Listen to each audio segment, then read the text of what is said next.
जो है वो हटके है बाकी सीवीड्स के कंपैरिजन में। इसमें सबसे इम्पॉर्टेंट बात जो हमने देखी वो है प्रोडक्ट की विस्कोसिटी। जो प्रोडक्ट हम लोग जब पानी में मिक्स करते हैं या पानी में डाइल्यूट करते हैं तो प्रोडक्ट इमीडिएटली वहाँ पे एब्सॉर्ब हो जाता है, दैट इज़ नंबर 1।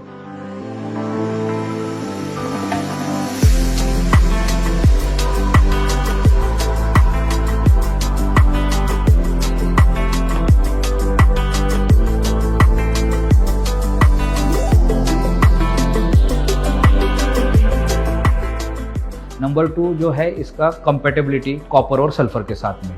जो बाकी के जो सीवीड है वो ढंग से कॉपर और सल्फर के साथ में मिक्स नहीं होते हैं, उसका सेडिमेंटेशन बन जाता है। वही रिलीव जो है वो अच्छी तरीके से कॉपर और सल्फर के साथ में कंपेटेबल होता है।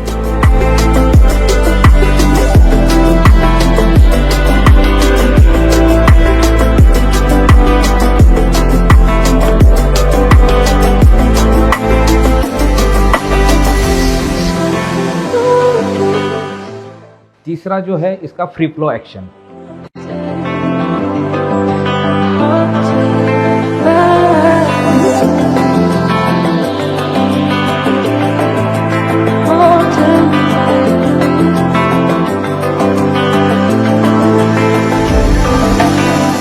आपने देखा होगा कि पानी में जैसे हम लोगों ने रिलीव की बूंदे जैसे डाली तो वो इमीडिएट जो है वो पानी में घुल गया और जो दूसरा सीवीड था वो पानी में ढंग से घुल नहीं पा रहा था। नेक्स्ट इम्पॉर्टेंट पॉइंट जो है वो पीएच का अगर एसिडिक होगा तभी जाके हमारे जो न्यूट्रिएंट्स है उसका अपटेक होगा। अगर पीएच अल्कलाइन होता है, इसका मतलब 7 के ऊपर अगर पीएच होता है उसको हम लोग अल्कलाइन बोलते हैं, उस कंडीशन में न्यूट्रिएंट्स का अपटेक हो नहीं पाता है। तो इसलिए हमने देखा कि रिलीव का जो पीएच है वो 3 के 4 के बीच में है और वहीं पे दूसरे सीवीड का जो पीएच हमने देखा वो 8 के ऊपर है। रिलीव का पीएच जो है वो इसलिए एसिडिक है क्योंकि ये बना है प्योरली ऑर्गेनिक मटेरियल से, जो सीवीड एक्सट्रैक्ट है और उसके साथ ही बॉटेनिकल एक्सट्रैक्ट उसमें मिक्स किया गया है। तो इसलिए हम लोग देखते हैं कि रिलीव न्यूट्रिएंट अपटेक करने में अच्छी तरीके से काम करता है। बाद में हमने देखा कि इसका पत्तों के ऊपर स्ट्रेस कंडीशन में कैसे असर दिखता है कंपेयर टू दूसरे सीवीड से। तो पत्तियों में हम लोगों ने देखा कि जहाँ पे ड्रॉट है, जहाँ पे पानी की कमी है, वहाँ पे इसका जो स्ट्रेस है वो हमें कम दिखाई दिया। वहीं पे जहाँ पे दूसरे सीवीड यूज़ किए वहाँ पे स्ट्रेस हमें ज़्यादा दिखाई दिया। हमने अभी देखा कि रिलीव और सीवीड का यूज़ करने के बाद में पौधे के रूट्स के ऊपर, जड़ों के ऊपर क्या फ़र्क पड़ता है हमने देखा।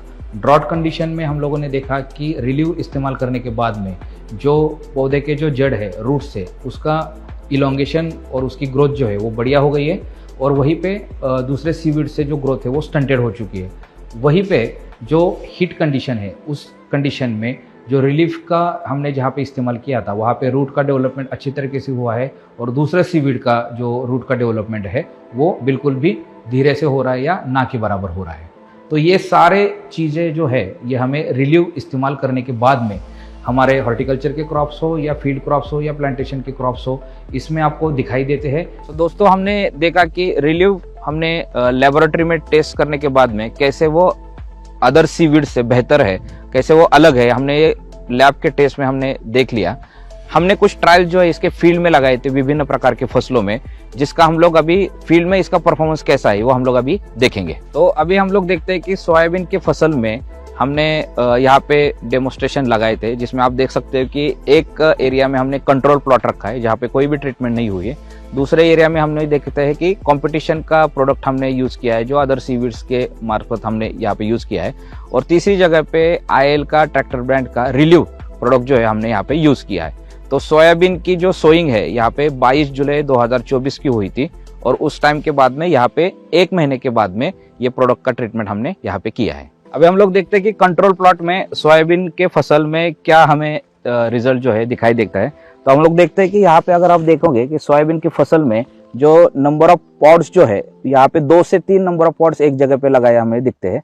उस पॉड के अंदर जो सीड होना चाहिए वो भी 2 से 3 के ऊपर सीड नहीं है। तो ये हमें यहाँ पे ऑब्जर्वेशन में दिख रहा है। तो अभी हम लोग देखते हैं कि कंपटीशन का प्रोडक्ट यूज करने के बाद में उसी सोयाबीन की फसल में क्या परिणाम हमें दिखाई देते। तो हम लोग अभी देखते हैं कि यहाँ पे जो नंबर ऑफ पॉड्स है वो हमें यहाँ पे दिख रहे हैं ज़्यादा, बट जो एक ही जगह पे जो फली लगने का जो तरीका है यहाँ पे एवरेज 2 से 3 लगे हैं और एक पॉड में एवरेज हम लोग देखेंगे सीड की जो संख्या है वो 2 से 3 ही हमें यहाँ पे दिख रही है।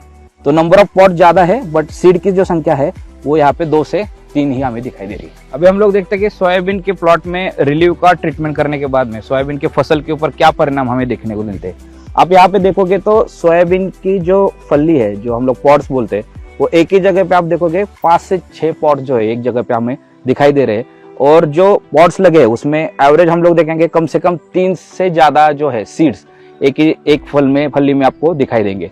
नंबर ऑफ ब्रांचेस अगर देखेंगे हम लोग इसके, तो नंबर ऑफ ब्रांचेस में इसमें ज्यादा ब्रांचेस दिख रहे हैं। इसका मतलब ये है कि ज्यादा पॉट्स लगे हैं, जितने पॉट्स लगे हैं उसमें 3 से ज्यादा सीड्स जो है उसका फॉर्मेशन हुआ है। कई जगह पे हम लोग देखेंगे तो यहाँ पे 4 भी सीड्स जो है यहाँ पे भरे हुए हैं। तो ज्यादा ब्रांचेस, ज्यादा पॉट्स, उसमें ज्यादा मात्रा में जो सीड्स है वो अपने को यहाँ पे दिखाई दे रहा है।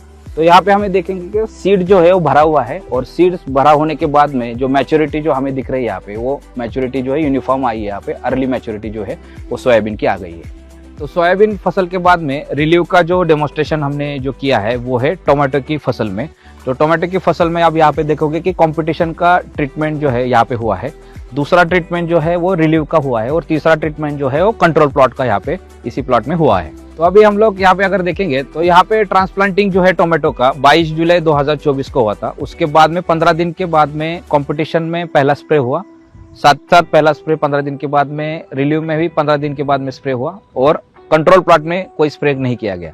उसके बाद में फिर 15 दिन के बाद में दूसरा स्प्रे कंपटीशन के प्लॉट में हुआ, फिर दूसरा स्प्रे रिलीव के भी प्लॉट में हुआ, और कंट्रोल प्लॉट में कुछ बायोलॉजिकल यूज नहीं किया है। तो हमारे टीम ने जब रिलीव का एप्लीकेशन हुआ उसके पहले जो बेस ऑब्जर्वेशन जो होते उस टाइम से ही ऑब्जर्वेशन कंटिन्यूसली ले लिए थे। तो फर्स्ट एप्लीकेशन और सेकंड एप्लीकेशन के बाद में 7 दिन के बाद में कुछ ऑब्जर्वेशन हमारी टीम ने लिए, जो यहाँ पे आपको चार्ट में दिखाई देंगे। तो फर्स्ट ऑब्जर्वेशन था प्लांट की हाइट, जो पौधे की जो हाइट है उसके ऊपर ऑब्जर्वेशन था। तो जहाँ पे रिलीव का ट्रीटमेंट हुआ तो आप वहाँ पे देखोगे कि हाइट जो थी वो 2.4 फीट थी, कंपटीशन की यहाँ पे 2.3 फीट थी, और कंट्रोल प्लॉट जो है जहाँ पे कोई बायोलॉजिकल यूज नहीं किया था वहाँ की हाइट जो थी वो 2 फीट थी। वही अगर हम लोग बात करते हैं कैनोपी और फ्लावरिंग की, तो फ्लावरिंग की जो संख्या है रिलीव जहाँ पे ट्रीट किया था वहाँ पे 7 की संख्या जो है फ्लावर्स की हमें दिखाई दी। कंपटीशन जहाँ पे प्रोडक्ट हमने यूज किया था वहाँ पे 4 की संख्या थी, और जहाँ पे कंट्रोल प्लॉट था जहाँ पे कोई बायोलॉजिकल यूज नहीं किया था वहाँ पे 3 की संख्या थी। और सबसे इंपॉर्टेंट जो चीज है फ्लावर से फ्रूट का कन्वर्जन होने का जो रेशो था, वही हम लोग देखेंगे तो रिलीव में ये फ्लावर से फ्रूट कन्वर्जन का जो संख्या थी वो 18 थी, कॉम्पिटिटर प्रोडक्ट में वो 13 थी, और कंट्रोल प्लॉट में भी ये 13 थी। इसका मतलब ये है कि ज्यादा से ज्यादा फ्लावर्स का फ्रूट में डेवलप होने का जो प्रोसेस है वो अच्छी तरीके से रिलीव में हुआ, और कॉम्पिटिटर और कंट्रोल में उतना अच्छा नहीं हुआ है। तो मेरा सभी किसान भाइयों से निवेदन है कि आप एक बार रिलीव अपने किसी भी फसल में आप इस्तेमाल करके देखो, भले वो फोलियर एप्लीकेशन के माध्यम से हो या ड्रिप या ड्रेंचिंग के माध्यम से हो। डोज इसका मैंने जैसे बताया, इसका डोज जो है फोलियर एप्लीकेशन में इसका डोज जो है 500 ml प्रति एकड़ के हिसाब से है, और ड्रिप और ड्रेंचिंग में इसको हम लोग 1 लीटर प्रति एकड़ के हिसाब से इस्तेमाल करते हैं।